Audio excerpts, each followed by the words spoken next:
Hi, and welcome to the section Integrating DevOps in Spring 5, which is the section 5 of this course. In this section, you will learn about DevOps implementation and third-party integrations. In the first video of this section, you will look into the DevOps and their implementations using Spring 5. In the second video, you are going to look into the integrations in Spring 5, which will be the third-party integrations in Spring 5. And the last video, you will look into the IOC container and dependency injection using Spring 5.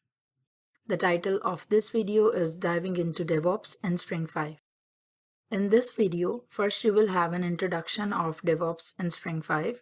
Then you will look into the non-functional or business requirements that are demands of our today's enterprise applications.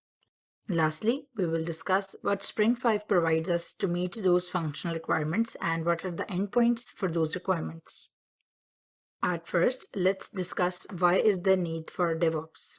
When a developer has finished its project development and is all set to go for deployment and publishing the code, when he asks the deployer to deploy his code to the production, the DevOps person asks that what can I use for the monitoring of your application?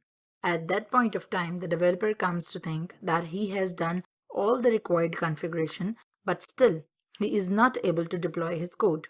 There comes the DevOps integration.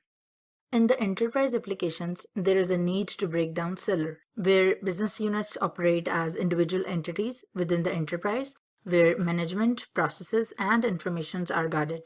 On the software development side, and for those working in IT operations, there needs to be better communication and collaboration to best serve the IT business needs of the organization.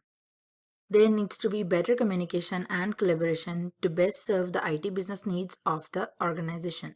So this is the reason for implementing DevOps. Now let's move forward to the business or non-functional requirements for DevOps. Now let's move forward to the business or non-functional requirements for DevOps. When the application requires security, monitoring, configuration management, logging, or metrics, the developer implements DevOps. Now we will look into the implementation of DevOps to fulfill these requirements in Spring applications. Now let's discuss what are the endpoints for DevOps that a developer can implement to fulfill those business requirements for Spring application. Spring applications require implementation of DevOps in the form of metadata, metrics, and health checks. Now let's dig into each in detail. Metadata. In a Spring application, Spring configuration metadata is to tell Spring container how to initiate, configure, wire, or assemble the application-specific objects. Spring has provided three ways of configuration. XML-based configuration, in which all the configurations are in one or multiple XML files. For example, we have a bean file over here and in which we have all of the data configuration in the XML format. So that's how a XML configuration looks like. Secondly, annotation-based configuration. In annotation-based configuration, we still have to write XML files, but just to integrate component scan on the package of annotated classes. We still have to write XML files when we are using annotation-based configuration. So let's look into the example for this. This could be an example for annotation-based configuration in which we are using annotations for defining a component, annotation for overriding and the methods provided by our parent class. So that's how we can use annotation-based configuration. Lastly, we have Java-based configuration in which we don't need any XML. Java config provides a truly object-oriented mechanism for dependency injection, meaning we can take full advantage of reusability, inheritance, and polymorphism in the configuration code. Application developer has complete control over instantiation and dependency injection in Java-based configuration. Configuration metadata files are located under meta.inf, named as metadata.json. They use a simple JSON format with items categorized under either groups, properties, or additional values using hints. Health checks. It's a good way to monitor your application. Each health check wraps a dependency, for example, a data source dependency.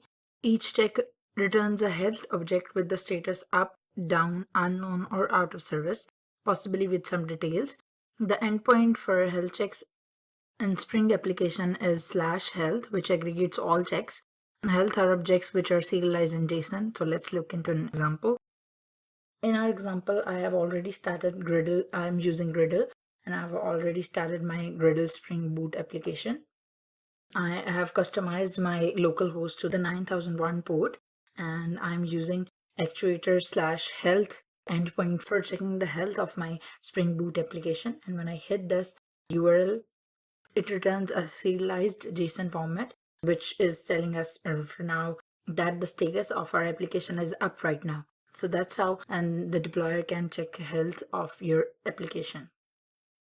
Spring Boot Actuator provides dependency management and auto configuration for Micrometer, an application metrics facade that supports numerous monitoring systems, including JMX, Graphite, etc. The Spring endpoint for this requirement is /metrics.